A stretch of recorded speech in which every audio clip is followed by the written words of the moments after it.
بسم اللہ الرحمن الرحیم۔ شروع اللہ کے نام سے جو بڑا مہربان اور نہایت رحم کرنے والا ہے۔ ایک باپ اور بیٹا دونوں مومن اور پرہیزگار تھے۔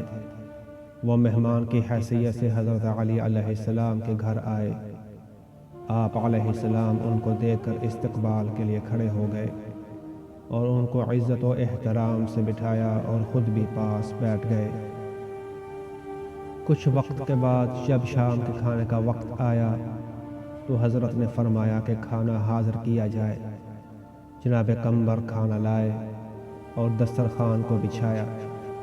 جب شام کا کھانا کھا چکے تو قمبر تشت اور پانی کا برتن اور رومال لائے تاکہ مہمان اپنے ہاتھ دھو لے۔ حضرت علی علیہ السلام نے قمبر سے لوٹا لیا تاکہ مہمانوں کے ہاتھوں کو دھوئیں، لیکن وہ مہمان اس بات پر آمادہ نہ ہوئے۔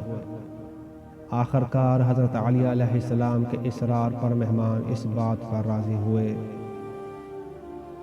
جب وہ شخص ہاتھ دھو چکا تو آپ علیہ السلام نے لوٹے کو اپنے فرزند محمد حنفیہ کو دیا اور فرمایا، اے میرے بیٹے، اگر یہ بیٹا تنہا ہوتا اور میرا مہمان ہوتا تو میں خود اس کا ہاتھ دھوتا، لیکن خدا دوست نہیں رکھتا کہ اگر ایک جگہ باپ اور بیٹا ہوں اور ان کے ساتھ ایک جیسا برتاؤ کیا جائے۔